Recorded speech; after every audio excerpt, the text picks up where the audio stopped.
सुप्रभात बच्चों। आज मैं आपको बताऊंगी पत्र लेखन के बारे में।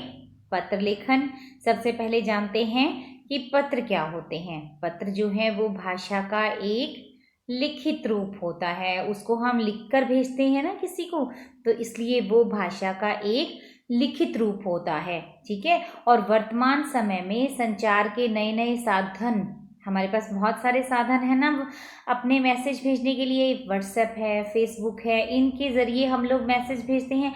लेकिन उसके बावजूद भी पत्र आज भी संचार का एक महत्वपूर्ण साधन है। ठीक है। इसके द्वारा क्या करते हैं हम पत्रों के द्वारा बच्चों? हम अपने दूर रहने वाले जो भी मित्र होते हैं, सगे संबंधी होते हैं, रिश्तेदार होते हैं, उनको अपने मन की बात को पहुंचाते हैं। ठीक है ना। तो पत्र क्या है? हमारे लिए बहुत ही महत्वपूर्ण साधन है अपनी बात को पहुंचाने का। अब आपको पता है पत्र कितने प्रकार के होते हैं? पत्र दो प्रकार के होते हैं। एक तो होता है अनौपचारिक पत्र, दूसरा होता है औपचारिक पत्र। अनौपचारिक पत्र कौन से होते हैं बेटा? वो पत्र जो हम अपने प्रियजनों को या फिर अपने मित्रों, सगे संबंधियों को भेजते हैं, वो आपके होते हैं अनौपचारिक पत्र। और इनको हम घरेलू या व्यक्तिगत पत्र भी कहते हैं। ठीक है। और दूसरा औपचारिक पत्र। औपचारिक पत्र कौन से होते हैं? इन्हें बाहरी पत्र कहते हैं। और ये पत्र उन लोगों को लिखे जाते हैं जिनसे हमारी जान पहचान या परिचय कम होता है या फिर होता ही नहीं है। जैसे एक पुस्तक विक्रेता को पत्र लिखना।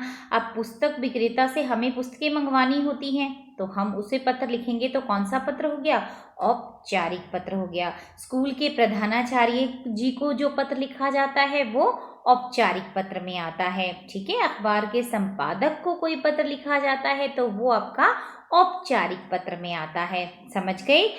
अनौपचारिक यानी घरेलू पत्र जो हम घर के सदस्यों को लिखते हैं, और औपचारिक यानी बाहरी पत्र जो हम बाहर के लोगों को लिखते हैं। ठीक है।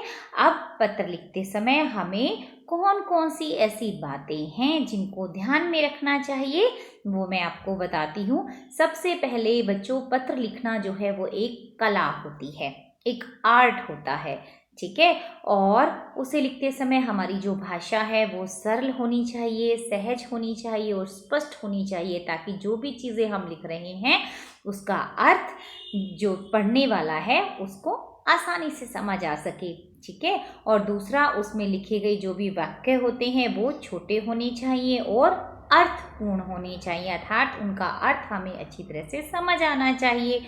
फिर पत्र में जो लिखावट यानी जो हमारी राइटिंग होगी वो सुंदर होनी चाहिए, ताकि पढ़ने वाला उसे आसानी से पढ़ सके। पत्र में जब भी हम लिखते हैं तो विराम जो चिन्ह होते हैं उनका खास ध्यान रखना चाहिए, क्योंकि अगर हम सही जगह पर विराम चिन्ह नहीं लगाएंगे तो क्या होगा? पूरे पत्र का अर्थ ही बदल जाता है। ठीक है। और जिसको पत्र लिखा जा रहा है उसके लिए उचित संबोधन पत्र में होना चाहिए। जैसे हम पिताजी को पत्र लिख रहे हैं तो पिताजी के लिए क्या उचित संबोधन प्रयोग करेंगे हम? आदरणीय पिताजी या फिर पूजनीय पिताजी। ठीक है। अगर हम प्रधानाचार्य जी को पत्र लिख रहे हैं तो हम क्या संबोधन करेंगे? महोदय या महोदया। ठीक है बेटा। जब हम अनौपचारिक पत्र लिखते हैं या फिर घरेलू पत्र लिखते हैं, तो अगर हम अपनों से छोटों को लिख रहे हैं तो वहां पर हम प्रिय, और बड़ों को लिख रहे हैं तो हम आदरणीय या पूजनीय शब्द का प्रयोग करते हैं। ठीक है। तो प्रधानाचार्य जी को पत्र लिखते समय हमें कौन सा खास ध्यान रखना होता है बच्चों? कि जब हम बिल्कुल लास्ट में अंतिम पंक्तियों पर पहुंचते हैं तो जो छात्र हैं वो क्या लिखेंगे?